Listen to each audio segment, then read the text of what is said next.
Une époque révolue, l'évocation d'un amour, une présence dans l'allée, les ombres du passé. C'est une histoire d'amour et de solitude.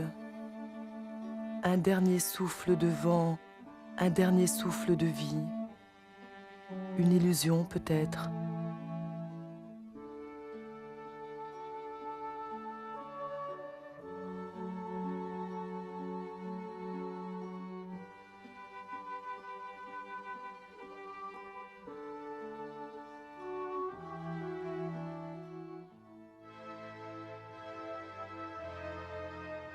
Dans la Russie du XVIIIe siècle, la beauté évoque la puissance et le pouvoir érige sur des fondations sanglantes son incroyable édifice.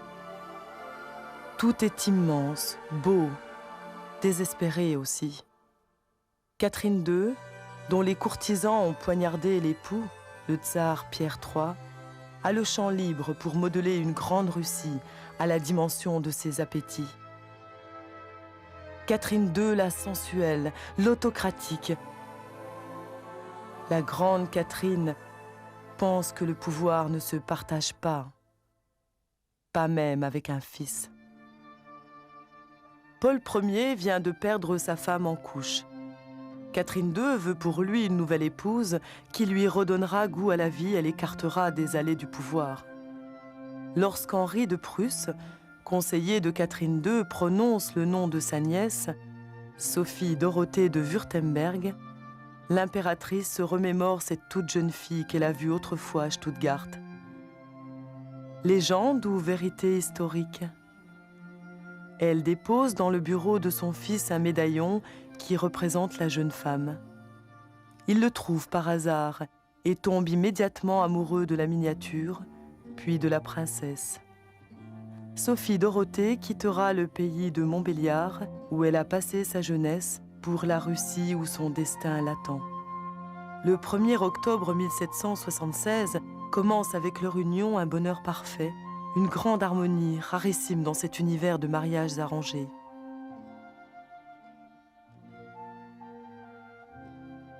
Le duc Paul dira plus tard à Henri de Prusse « Partout où ma femme paraît, elle a le don de répandre la gaieté et l'aisance, et elle a eu l'art de chasser tous mes papillons noirs. Elle m'a même rendu le caractère que j'avais perdu pendant ces 3 dernières années. » Le palais de Tsarskoye-Selo, résidence d'été de Catherine II, accueille dans un premier temps le jeune couple qui donne à l'impératrice un petit-fils, Alexandre, en 1777, le premier de leurs 9 enfants. Avec lui apparaît l'idée même de Pavlovsk, d'abord 2 résidences de chasse sur un parc magnifique, offert au couple par l'impératrice reconnaissante pour cette première naissance, puis un palais de rêve, un rêve de princesse. Sophie Dorothée, devenue Maria Fedorovna, séduit sa belle-mère. Catherine la dure, l'autoritaire, fond devant la grâce de la princesse. Elle est telle qu'on la voudrait, taille de nymphe, teint de lys et de rose, la plus belle peau du monde, grande avec de la carrure et de la vivacité. Sa douceur, sa bonté, sa candeur sont répandues sur son visage, dira-t-elle en maintes occasions. En 1780, la construction de Pavlovsk commence sous la direction de l'architecte écossais Cameron. Maria Fedorovna en est le maître d'œuvre. Elle veut mettre dans ce lieu de la grâce et de l'équilibre un hymne à l'art éternel.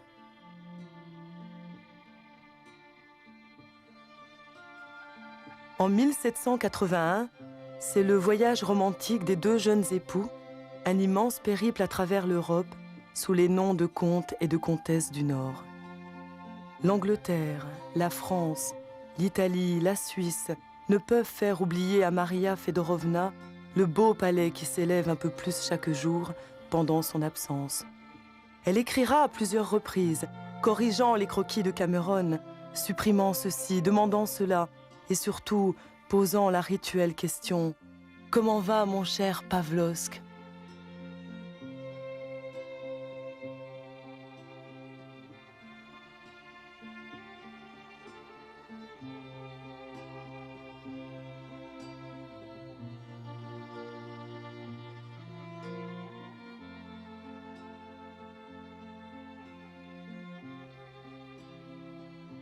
Pavlovsk, c'est un immense parc et un palais, un lieu dédié à la promenade et aux découvertes itinérantes. Ici, un petit théâtre. Là, un hymne aux trois grâces. La promenade devient méditation. Des figures mythologiques croisent de leurs regards de pierre ou de bronze les regards de chair des mortels qui sont invités en ce lieu.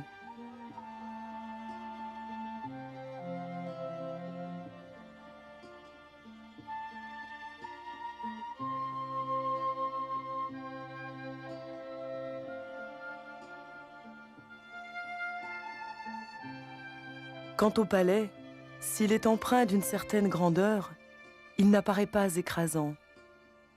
Le matériau, les lignes, la forme ont été étudiés pour créer de véritables apparitions au détour d'un chemin ou par la grande allée qui y mène.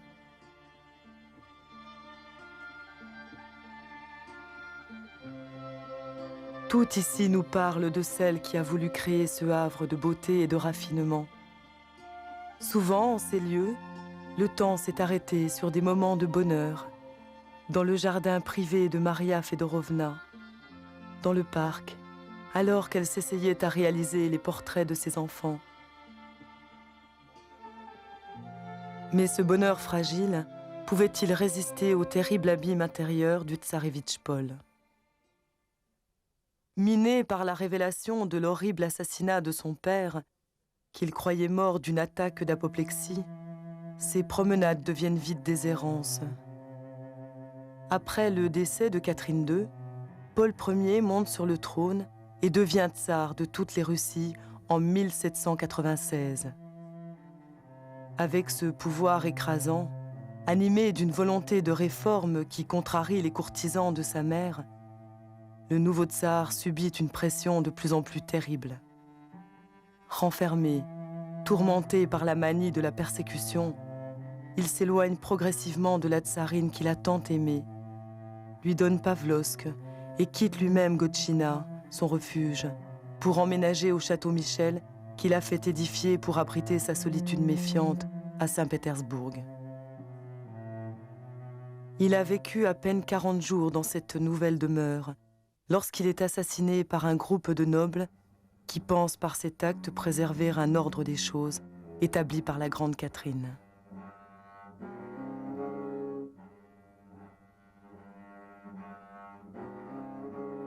Maria Fedorovna ne peut chasser de son imagination l'évocation de son mari poignardé alors qu'il se cachait derrière l'écran de cheminée de sa chambre.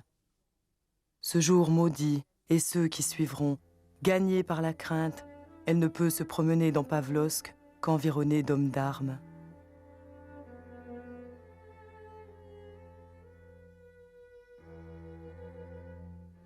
Alexandre devient le tsar de toutes les Russies, conformément aux souhaits de son père. Il perdra la bataille d'Austerlitz, mais quelques années plus tard, entrera en vainqueur à Paris.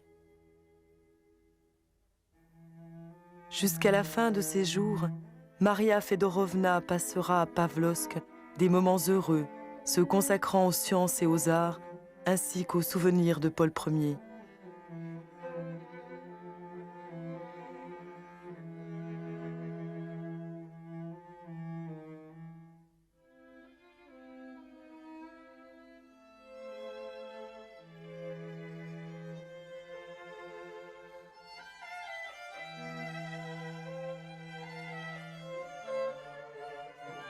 Aujourd'hui encore, Pavlovsk, malgré guerres et révolutions, reste un lieu hors du commun à quelque distance de Saint-Pétersbourg.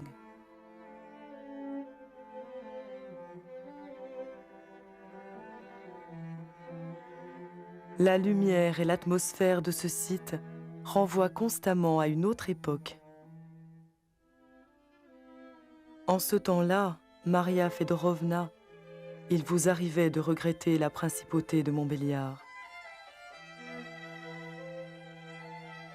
La porte des Tupes, aujourd'hui encore, subsiste comme la seule trace de votre attachement, à quelque distance du village qui longtemps porta ce nom.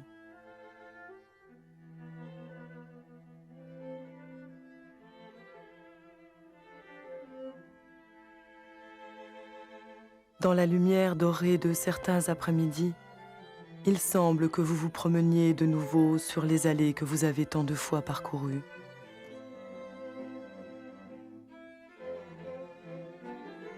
Beaucoup de ceux qui aujourd'hui se souviennent de vous veulent encore croire à ce rêve.